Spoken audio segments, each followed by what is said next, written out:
힘으로 유키는 데이도 대학교의 의학부를 졸업하고 현재 데이도 대학병원 심장혈관외과에서 수련의료 고군분투하고 있습니다.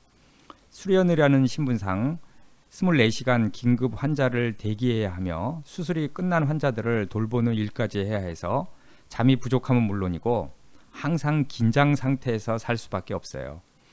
유키가 의사가 된 특별한 계기가 있는데요.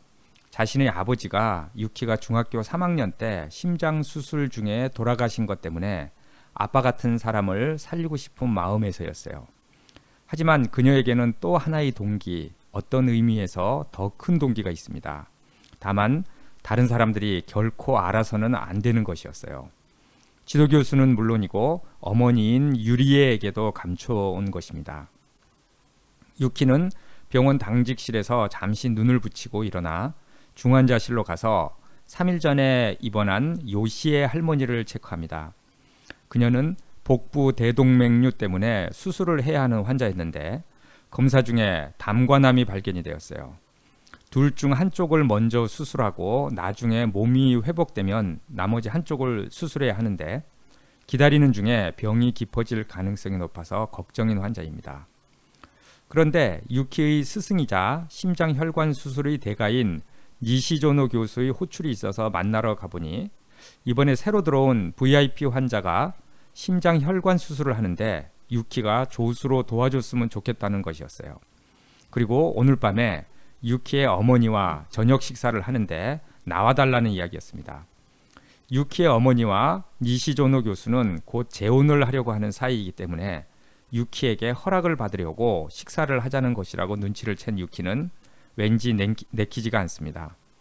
유키의 아버지 겐스케는 경찰이었다가 나중에는 경비회사의 주임으로 일했는데 건강검진에서 심장혈관에 혹이 발견되어서 수술을 하다가 돌아가신 것이었습니다. 유키는 중학교 3학년 때 돌아가신 아버지가 수술 전날 자신에게 해준 말을 잊지 못합니다. 유키야, 멍하니 살면 안 된다.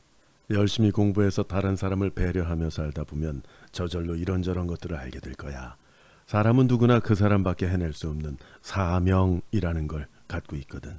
누구나 그런 걸 갖고 태어나지. 나는 그렇게 생각해. 왠지 멋지네, 아빠. 그치? 어차피 사는 거라면 멋지게 살아야지. 겐스케의 얼굴에 웃음이 번졌다. 아버지는 왜 그런 말을 했는지 유키는 알 수 없었다. 그러고 나서 몇 년이 지나도 여전히 알지 못한 채였다. 깊은 의미가 없었는지도 모른다. 하지만 그때 주고받은 말은 그녀의 기억에 깊이 각인됐다. 이렇게 마지막 인사도 못한 채로 아버지와 헤어져야 했던 유키는 아버지가 마지막에 해준 그 사람밖에 해낼 수 없는 사명이라는 것에 대해서 항상 되새기며 살아왔습니다. 그런데 니시조노 교수는 유키의 운명에 큰 영향을 끼치게 된 사람인데 그가 아버지의 수술을 집도한 사람이라는 것이었어요. 그런데 예상치 않게 아버지가 죽게 된 것인데 그런 의사와 엄마가 재혼을 하려고 하니 유키는 내키지 않는 것입니다. 하지만 그런 내색을 유키는 엄마나 니시조노 교수에게 내비치지는 않고 있어요. 사실 아버지 겐스케가 죽고 나서 장례식장에서 친척들이 모여서 병원을 상대로 고소해야 하는 것이 아니냐고 할 정도로 분위기가 험악했었어요.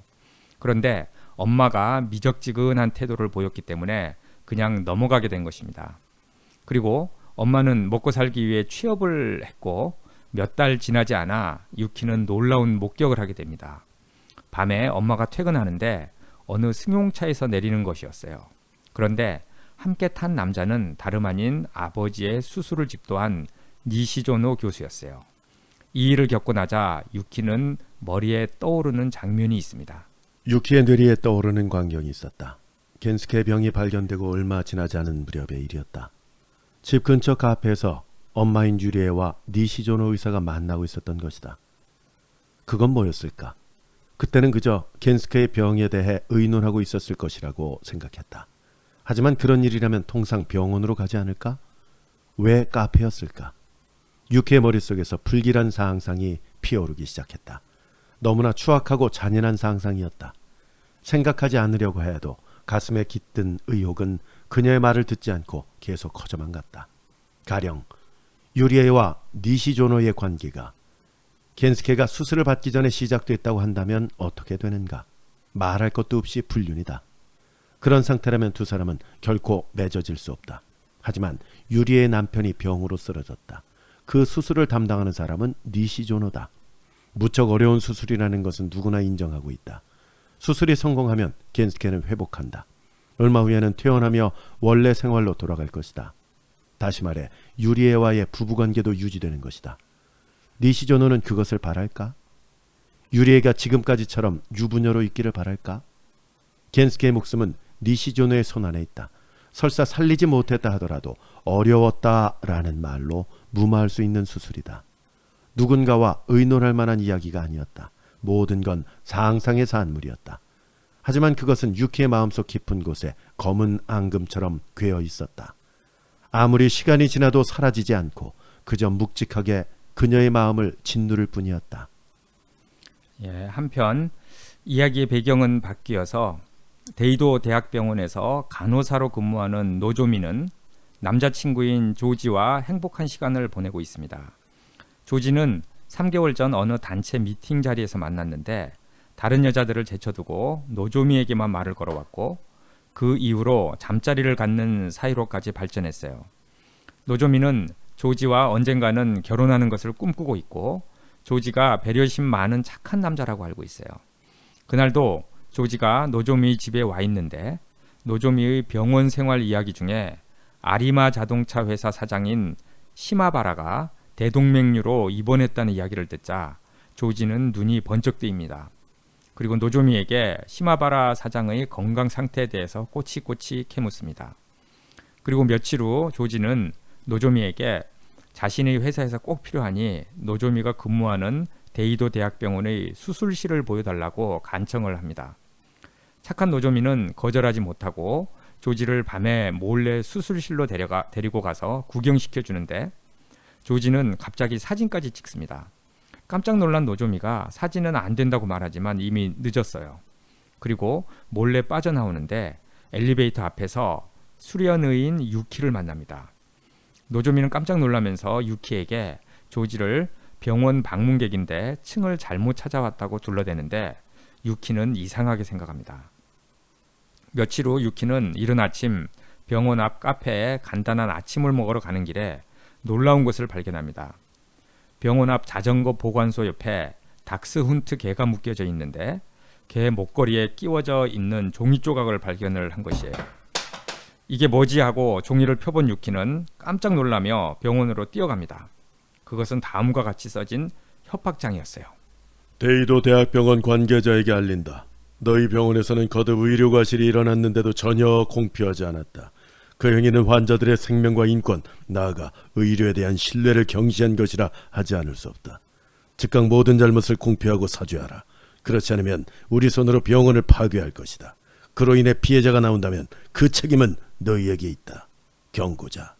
이렇게 무시무시한 그 협박 편지가 이제 날아온 거였는데 한편 이 협박 편지를 개 목줄에 꽂아 놓은 사람은 누구였냐면은 멀찍이서 상황을 지켜보고 있던 노조미의 애인인 조지였어요. 이 조지는 수련이가 편지를 발견하는 것을 보고 예상치 못한 전개라고 생각을 합니다. 편지를 발견한 수련이는 며칠 전 밤에 몰래 수술실에 숨어들었던 날 엘리베이터 앞에서 만났던 그 수련이라는 것이 떠올랐어요. 어찌됐든 조지는 며칠 후면 자신의 모든 계획이 이루어지겠구나 하고 생각을 합니다.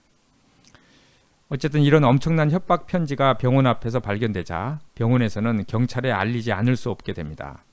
이에 형사 나나오를 비롯한 많은 경찰 관계자들이 병원에 와서 탐문 수사를 하는데 병원에서 말하기는 꽤 오랫동안 의료사고는 없었다고 얘기를 해요. 혹시 장난으로 보낸 협박장이 아닐까 의심도 하지만 혹시 모르는 일이라 꼼꼼히 탐문 수사를 합니다. 최초 발견자인 유키를 형사인 나나오가 만나서 신문을 하는데 나나오 형사는 유키를 어디선가 본 기억이 있는 것 같아요. 한편 유키는 지도교수인 니시조노 교수와 만나서 협박 편지에 대해서 이야기를 주고받는데 유키는 협박장에 쓰인 의료 과실은 정말 없었느냐고 니시조노 교수에게 물어봅니다. 그러자 니시조노 교수는 없었다고 대답을 해요. 니시조노 교수와 헤어져 나오면서 유키는 다음과 같은 생각을 하게 됩니다. 유키는 걸어가면서 마음속으로 물었다. 당신도 그렇습니까? 의료과실에 대해 짚히는 게 없느냐는 질문을 받았을 때 자신 있게 없다고 단언할 수 있습니까? 먼 과거까지 거슬러 올라갔을 때 정말 마음에 걸리는 게 없습니까? 아니면 그건 의료과실이 아니었나? 과실이 아니라 고의였나? 그녀의 가슴 속에서 또다시 불길한 상상이 떠돌기 시작했다.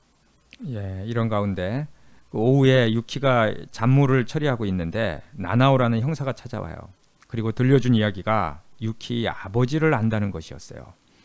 유키의 아버지인 겐스케가 경찰이었을 때 나나오는 그 밑에서 배웠고 유키의 아버지를 크게 존경했다는 것이었어요. 그런데 나나오가 유키에게 들려준 놀라운 이야기가 하나 있어요. 겐스케가 경찰직을 그만둔 것에 대한 이야기였어요. 오래전 어느 날 밤에 순찰을 돌던 겐스케는 으슥한 골목에 모여있는 불량배 같은 아이들을 발견했고 그들에게 다가가자 갑자기 오토바이를 타고 도망가는데 겐스케가 탄 순찰차는 한 오토바이를 쫓아가게 됐어요. 그런데 그 오토바이가 신호등을 무시하고 달려가다가 트럭에 치여서 그 오토바이에 탄 소년 하나가 죽게 되었다는 것입니다. 이에 겐스케는 마음의 부담을 느끼고 경찰을 그만두었다는 것이에요. 그렇지만 그만두면서도 겐스케는 자신이 한 일은 잘못된 것이 아니고 시민의 안전을 지키기 위한 사명을 다한 것이라고 말했다는 것입니다. 유키는 아버지에 대해 전혀 몰랐던 놀라운 사실을 알게 됩니다. 한편 병원에서는 또다시 협박장이 발견됩니다.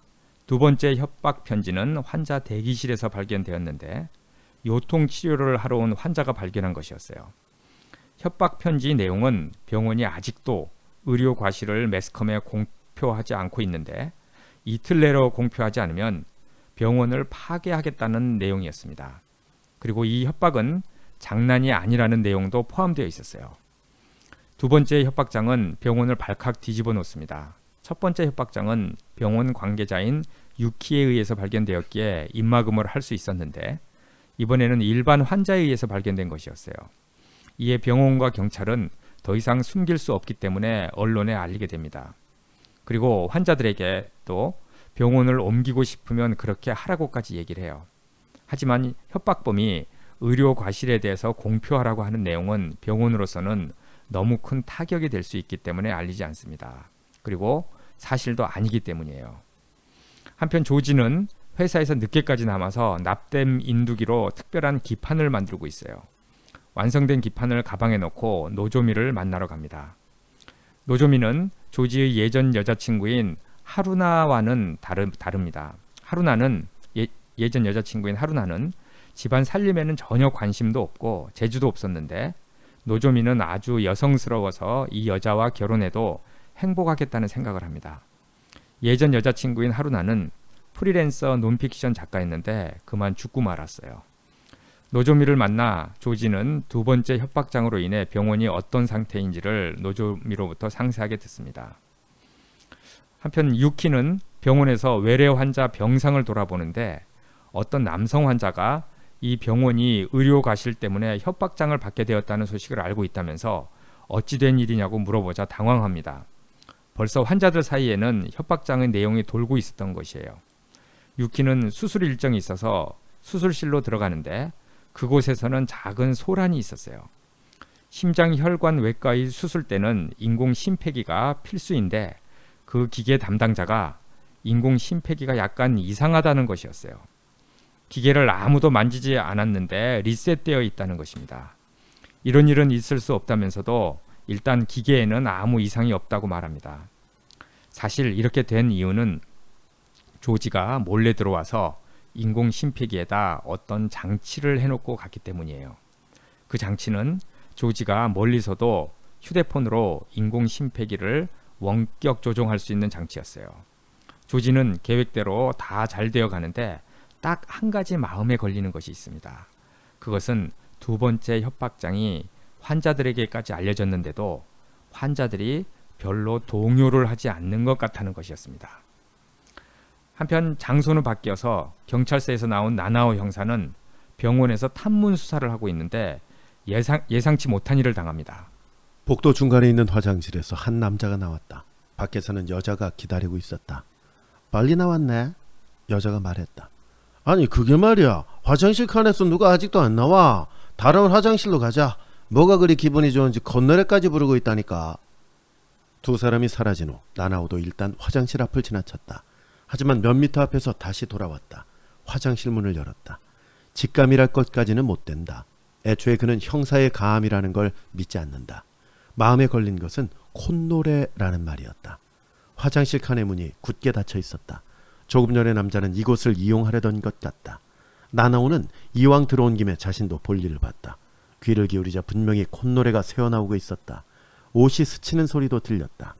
짤개랑 짤개랑 하는 금속성 소리는 벨트 같은 데서 나는 소린가? 나나오는 화장실에서 나와 걷기 시작했다. 야간용 출입구 옆이라서 낮에는 아무도 지나다니지 않는 복도다. 지금도 주위에는 사람이 없다. 그는 다시 걸음을 멈췄다. 어쩐지 마음에 걸렸던 것이다. 다시 화장실로 들어갔다. 여전히 콧노래가 들려왔다. 그리고 옷 스치는 소리다. 목소리나 옷 스치는 소리가 들리는 걸로 보아 안에 누군가 쓰러져 있는 것은 아니다. 그래도 그는 문을 두드렸다. 저기 괜찮으세요? 대답이 돌아와야 했다. 하지만 아무런 반응이 없었다. 그는 다시 한번 문을 두드렸다. 여보세요? 들립니까? 역시 대답이 없었다. 나나오는 온몸에 긴장감이 돌았다. 그는 문고리를 잡았다.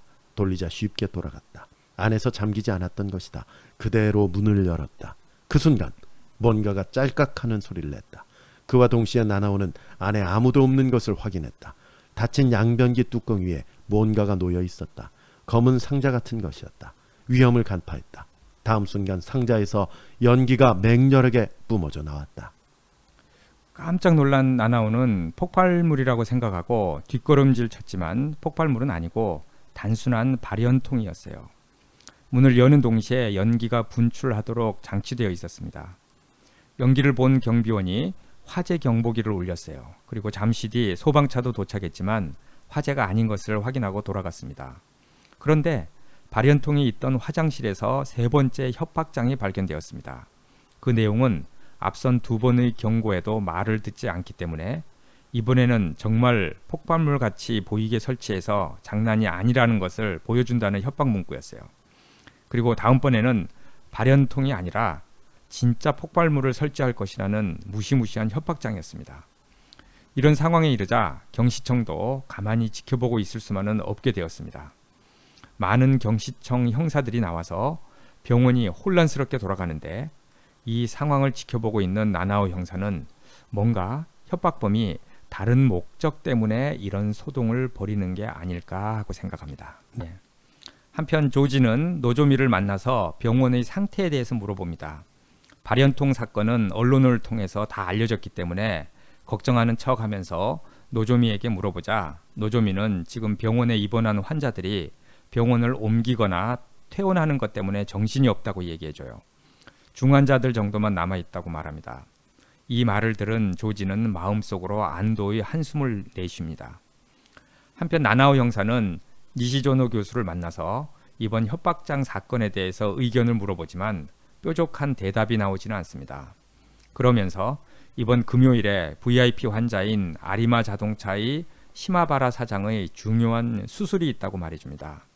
이런 정신없는 중에도 이 수술만은 강행한다고 말합니다.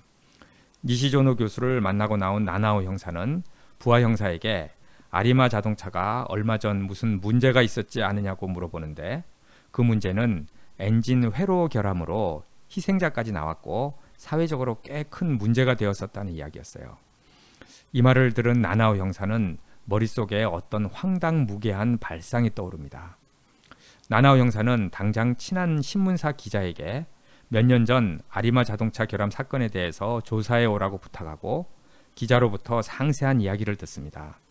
아리마 자동차의 컴퓨터 장치 고장으로 급발진한다든지 혹은 반대로 차가 길 한가운데서 갑자기 서버리는 등의 이상 현상이 있었다는 것이에요.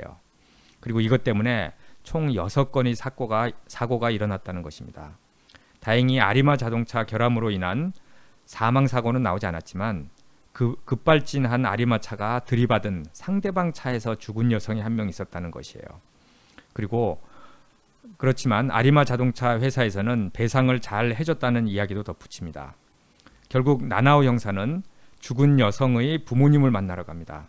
그런데 그곳에서 만난 아버지는 이미 체념하고 잊고 지내는 사람이었어요. 어쨌든 나나오 형사는 협박장의 범인이 사실은 아리마 자동차 사장인 시마바라를 노리는 것 같은 심정이에요.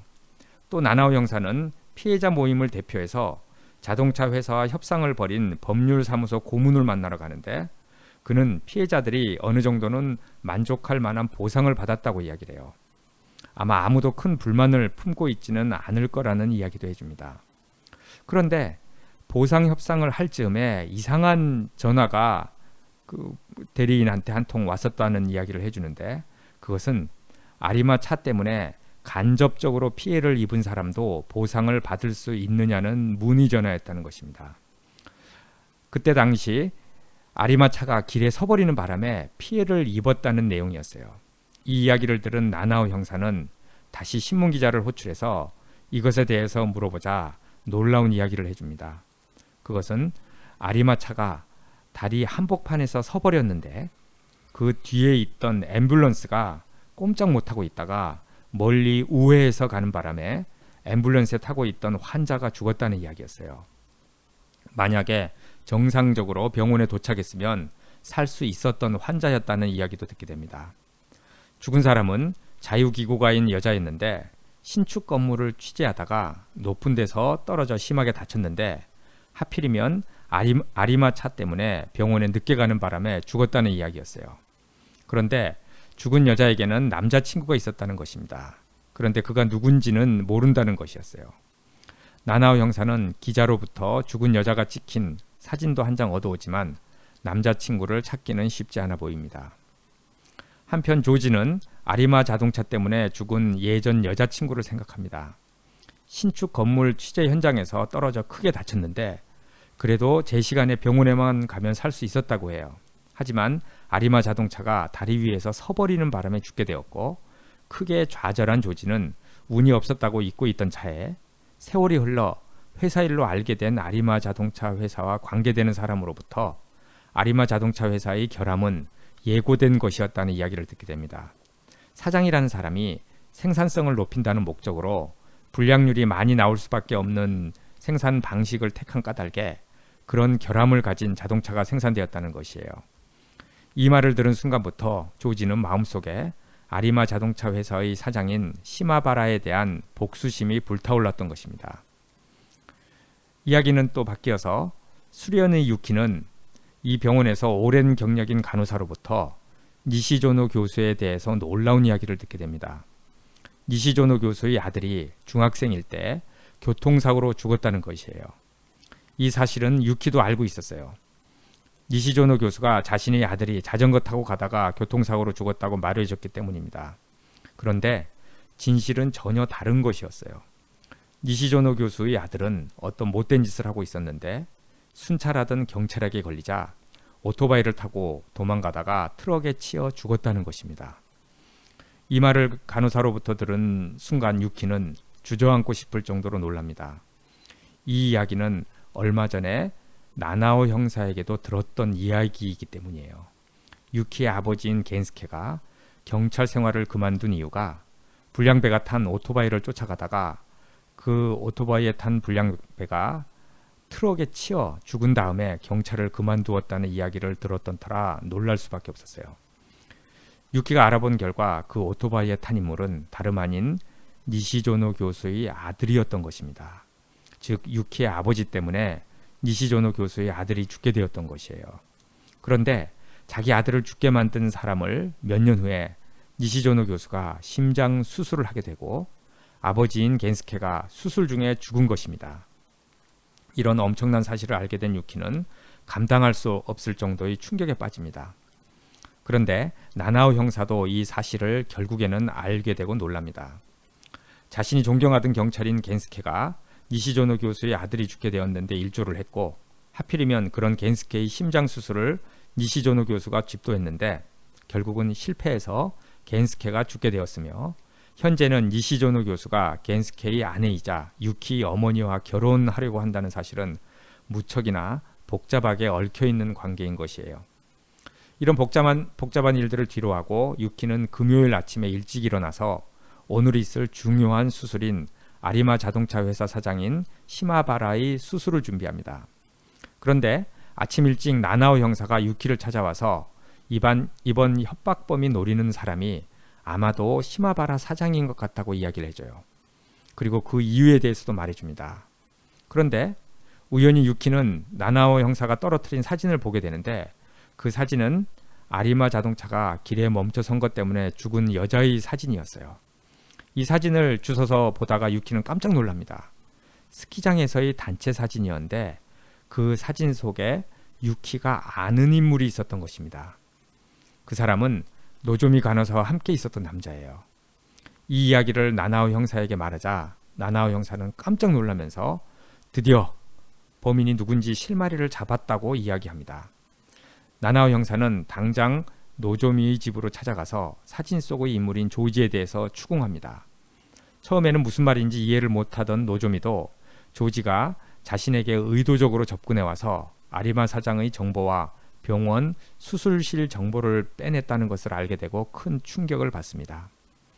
한편 병원에서는 아리마 자동차 회사 사장의 수술이 시작되었어요. 굉장히 어려운 수술이라서 니시조노 교수가 집도를 하게 되었고 조수 역으로 유키가 돕기로 되어 있는데 유키는 제발 아무 일이 없이 무사히 끝나기만을 바라고 있습니다. 그럼에도 니시조노 교수가 자신의 아버지를 죽게 했는지에 대한 의심은 가시지 않습니다. 한편 조지는 병원이 내려다보이는 호텔방에서 노트북과 병원을 번갈아가며 보고 있어요. 지난 몇 주에 걸쳐서 병원 곳곳에 설치해둔 원격 조종 장치를 살펴보고 있는 것입니다. 이 원격 조종 장치는 병원의 전원을 끊는 것이었는데 아리마 사장의 수술 중에 전원이 끊긴다면 일단 자가 발전으로 수술을 하긴 하겠지만 그마저도 끊는 계획이 서 있는 것이었어요. 조지는 아리마 자동차 회사 사장의 탐욕스러움 때문에 사랑하는 자신의 여자친구가 죽은 것을 참을 수 없는 것이었어요. 하지만 그 목적을 위해 이용한 착한 노조미에 대한 미안함은 지울 수가 없습니다. 그리고 병원에 협박장을 계속 보낸 이유도 협박장 때문에 두려워하는 환자들이 병원을 옮기거나 퇴원하게 되면 전원을 끊더라도 환자들에게 피해를 적게 줄 수 있다는 마음 때문이었습니다. 한편 나나오 형사는 조지가 병원의 전원을 끊으려고 한다는 계획을 간파하고 병원 바깥에 있는 전력을 공급받는 시설물에 여러 관계자들과 함께 가는데 그곳에서 갑자기 폭발이 일어납니다. 조지가 설치해둔 폭발물이 터진 것이었어요. 그와 동시에 병원의 전기가 나가버립니다. 수술실에서는 전기가 깜빡 나갔다가 자가 발전으로 전환이 됐어요. 놀란 수술팀은 어찌된 일인지 당황하지만 그래도 니시조노 교수는 능숙한 솜씨로 수술을 집도합니다. 하지만 조금 후에 자가 발전 장치마저 조지의 원격 조종 시스템에 의해 멈추게 됩니다. 수술실은 큰 위기에 봉착하게 되고 배터리에 의지해야 하는데 시간이 이 배터리는 얼마 가지 않기 때문에 니시조노 교수와 유키는 크게 당황합니다. 경찰들도 이제는 어찌해 볼 수 있는 방법이 없어요. 조지를 잡아야 하는데 근처에 머물면서 이 모든 상황들을 보고 있는 것 같아서 병원 주변 호텔을 탐문 수색하자 한 호텔방에 체크인한 것을 알아내고 쳐들어가지만 그 방은 조지가 경찰들을 속이기 위해 가짜로 빌려놓은 방이었어요. 이에 수술실은 절체절명의 위기에 빠집니다. 그렇지만 이런 위기에도 니시조노 교수는 땀 범벅이 되어서 최선을 다해 수술을 집도합니다. 이를 옆에서 목격하고 있는 유키는 큰 감동을 받게 되는데 그리고 알게 됩니다. 절대로 니시조노 교수가 자신의 아버지를 고의로 죽게 하지는 않았다는 것을 알게 됩니다.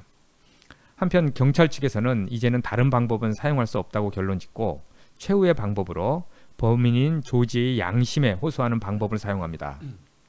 경시청에서 관계자가 텔레비전에 나와서 지금 아리마 사장뿐만 아니라 다른 무고한 환자도 죽어간다고 감정을 실어서 호소해요.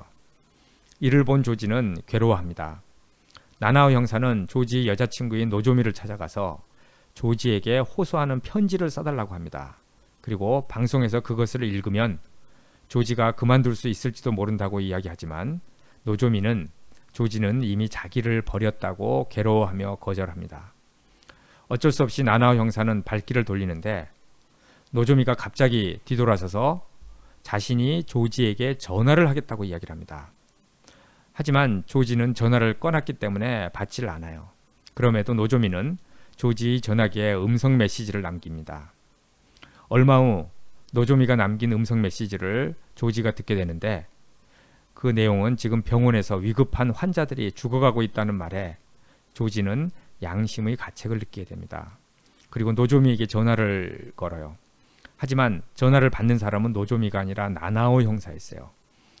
나나오 형사는 조지에게 제발 그만하라고 말하지만 아리마 사장이 살아있다는 것을 확인한 조지는 전화를 끊으려고 합니다. 그때 노조미가 전화를 바꿔서 조지에게 눈물로 호소합니다. 다른 환자가 죽어가고 있다고 이렇게 눈물로 호소를 하는데 여기에 결국 조지는 노조미의 눈물의 호소에 전기가 들어오는 버튼을 누르게 됩니다. 한편 수술실에서는 아리마 사장의 심장이 갑자기 멈추는 바람에 일대 혼란이 일어납니다. 그런데 니시조노 교수의 혼신의 노력으로 심장이 다시 뛰게 됩니다. 그리고 마지막 큰 고비를 넘기고 수술은 성공적으로 끝이 납니다. 수술실은 후끈 달아오른 열기로 뜨거워져 있고 땀 범벅이 된 니시조노 교수는 거의 쓰러질 듯이 주저앉게 돼요. 그리고 니시조노 교수는 유키에게 그동안 있었던 일들을 말해줍니다. 자네가 나를 의심하는 것도 무리는 아니야. 아버님의 수술에 대해서는 나도 자신이 있었거든. 반드시 잘 될 거라고 생각했지. 그런데 그런 결과로 끝나고 말았으니 책망을 받아도 당연해. 예기치 않게 여러 가지 일이 있어서 그런 결과로 끝나고 말았지만 그걸 자네한테 이해하라고 말하는 것도 무리지. 사실은 수술 이외의 일에 대해서도 이야기해주고 싶은 게 몇 가지 있었지만 말이야. 수술 이외의 일이요? 니시조노는 고개를 끄덕였다. 처음 자네 아버님이 진료를 받으러 오셨을 때 깜짝 놀랐네. 내게는 잊기 어려운 사람이었으니까. 그가 무슨 말을 하고 있는지 유키는 금방 알아챘다. 아드님에 관한 말씀이군요. 유키가 말했다. 그래, 사고로 죽은 아들을 추격한 사람이 자네 아버님이었으니까. 하지만 자네 아버님은 모르는 것 같더군. 그래서 고민했네. 내가 담당해야 할지 말아야 할지 망설였지. 역시 제 아버지를 원망하셔서. 유키가 이렇게 말하자 니시조노는 힘껏 고개를 가로저었다. 자네 아버님을 원망하진 않았어. 아들이 죽은 건 자업자득이었으니까. 어쩌면 그렇게 키운 부모의 책임이겠지. 자네 아버님은 경찰관으로서 당연한 일을 했을 뿐이고. 다만 자네 아버님이 어떻게 생각하실지 알 수가 없었지. 담당 의사가 그 사고로 죽은 불량 소년의 아버지라는 걸 알면 몸을 맡길 생각이 들지 않을지도 모르니까. 그런 생각이 들어서 나는 그만두려고 했어. 사실은 일단 그렇게 결심하고 자네 아버님께 못하겠다고 이야기했네. 물론 이유도. 네? 하는 소리가 유키의 입에서 새어나왔다. 아버지한테 말씀하셨어요? 말씀드렸지. 그런데 놀랍게도 자네 아버님도 알고 계셨다는 거야. 언제 말을 꺼낼까 망설이고 계셨다더군. 그래서 이야기를 나눴지. 수술 이야기뿐만 아니라 처음부터. 아들이 죽은 사고부터 말이야. 자네 아버님은 당신한테 잘못이 있었다고는 생각하지 않지만 내가 원망해도 어쩔 수 없는 일이라고 하셨지. 그러면서 나한테 조금이라도 저항감이 든다면 수술에서 손을 떼도 괜찮다고 말이야. 그래서 내가 역으로 질문을 드렸지. 내가 수술을 하는데 당신은 저항감이 들지 않느냐고 말이지. 그래서 아버지는요? 솔직히 내내 불안하다고 하셨어. 니시조노라는 담당 의사가 자신을 어떻게 생각하고 있는지도 모른 채 정말 수술을 맡겨도 될지 불안하게 생각한 적도 있었다고 말이야. 하지만 나와 이야기를 나눠보고 그런 생각은 사라졌다고 하셨어. 사라졌다니요? 모든 걸 나한테 맡긴다고 말씀하셨어. 아마 이런 식으로 말씀하셨을 거야. 니시조노는 먼 곳을 바라보는 시선으로 말을 이었다. 니시조노 선생은 사명을 완수하는 사람이라고 확신했다. 그런 사람이라면 어떤 사정이 있더라도 그 사명을 포기할 거라고는 생각되지 않는다. 이렇게 말이야. 이 말을 들은 순간 유키는 가슴속에 거센 바람이 한바탕 불고 지나갔다. 마음의 그림자를 들이온 검은 구름을 말끔히 없애는 바람이었다. 사명은 아버지가 좋아하시던 말이었어요. 니시조노는 고개를 끄덕였다. 예, 이렇게 이제 모든 진실을 극적인 순간에 알게 된 유키 앞에서 니시조노 교수가 갑자기 가슴을 부여안고 쓰러집니다. 평소 좋지 않았던 심장이 무리한 수술 집도 후에 협심증 발작을 일으킨 것이었어요. 이때 유키의 엄마이자 니시조노 교수와 곧 결혼할 예정인 유리에가 걱정스러운 모습으로 나타나서 이 광경을 지켜봅니다. 이에 유키는 엄마의 눈을 쳐다보면서 다음과 같이 말하면서 소설이 끝납니다. 걱정하지 마. 내가 살릴 테니까. 두 번째 아버지는 절대 죽게 내버려 두지 않을 거야. 예, 이렇게 이제 소설이 끝나게 됩니다. 참 복잡한 이야기가 굉장히 잘 복잡해요. 들어가 있어요. 그리고 이게 보면은 잘 엮여 있다고 봐야 되나요? 제가 이제 한 3번 본 것 같은데 그러게요. 그 어떻게 보면은 좀 말도 안 되는 설정들이 있거든요. 그러잖아요. 그렇죠. 이런 상황에 수술 그렇죠. 의를 그렇게 바꾸지 만나게 어찌 되고 우리가. 또 결혼을 뭐 그렇습니다. 하게 되고 근데도 네. 이야기를 이끌어 나가는 힘이 대단히 재미있고요. 그럼요. 예, 그이시가 씨는 그거에 또 예, 찔리잖아요. 이거 뭐 엉터리네 이런 생각이 안 들 정도로 그렇습니다. 상당히 재미있게 소설을 그나저나 이거 나갑니다. 정말 분량도 엄청 많은 500쪽짜리잖아요. 예, 이거를 500 정도. 스포일러 버전을 일일이 또 원고를 작성하시느라고 애 많이 쓰셨습니다.